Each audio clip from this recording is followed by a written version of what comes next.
Good morning मु पिंकी आपण मानक स्वागत करछि अंशी क्रिएशन चैनल को। चलंतु देखिबा आजिर रोसेईटी। आज होईछि सोयाबीन कोफ्ता। यह को प्रस्तुति करिया पई मु गरम पानी रे 1 कप सोयाबीन को भिजेइथिली।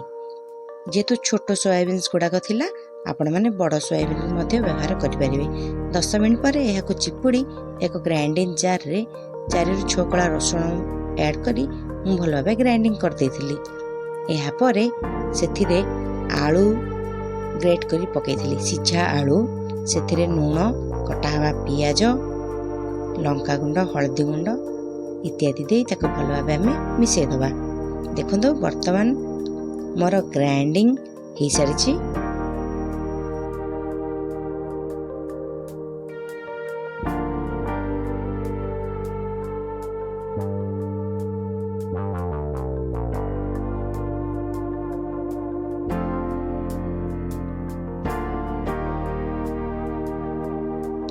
गोटे सिझा आलू को ग्रेट करी ऐड करछि। कटा हवा पियाज लंका गुंड हळदी गुंड ता सहित 2 चम्मच बेसन मध्ये ऐड करी ताको भल भाबे मु गोळी दिछि।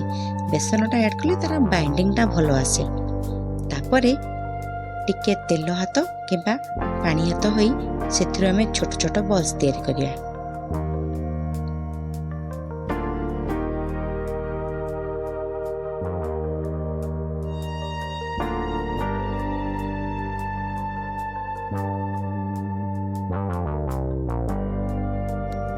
तापरे कड़े रे किछि तेल नहीं से बॉल्स गुड़ा को आमे हल्का भाजी दवा।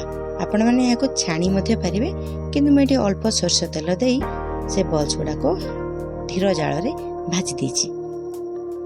जम्मा भी हाई फ्लेम करिवा नहीं, लो टू मीडियम फ्लेम रे ए बॉल गुड़ा को आस्ते आस्ते हमें भाजी दबा।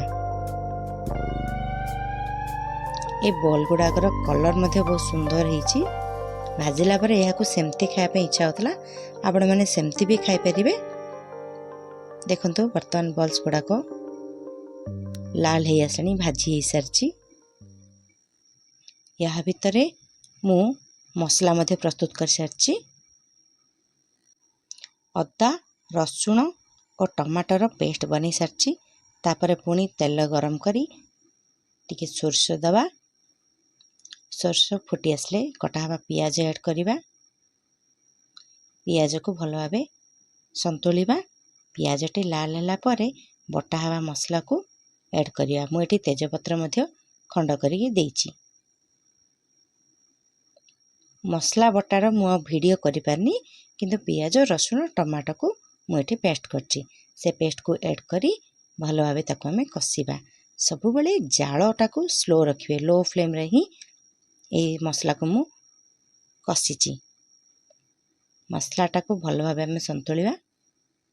यार बास्ना भल आस्तुला। ए मसला रे नून हळदी गुंड अल्प किछि लंका गुंड भी दबा। आपण माने काश्मीरी लंका गुंड भी दे परिबे। मु एठी नॉर्मल घरोई लंका गुंड व्यवहार करछि।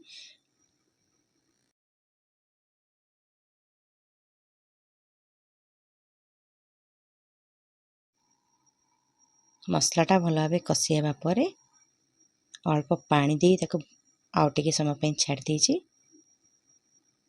जेतेबेले मसलाटा संपूर्ण हो सारी गरम पानी ऐड करिची। भल भाबे फुटी गला परे सेथिरे नून दबा। तापरे ए भजा हितबा बॉल्स को ऐड कर दबा। ताको भल भाबे फुटिया पे छाड़ दबा। तरकाटी ऑलमोस्ट हो सारी। देखंतु केते सुंदर देखा अछि कलरटा। टेस्ट मध्ये जबरदस्त थिला। वर्तमान रेडी हो सारी मोर तरकारी। आपण मानु जदि वीडियोटी भल लागिछि निश्चित रूपे लाइक और कमेंट करिवे। पुणी देखा नेक्स्ट वीडियो रे। रहुछि जय जगन्नाथ।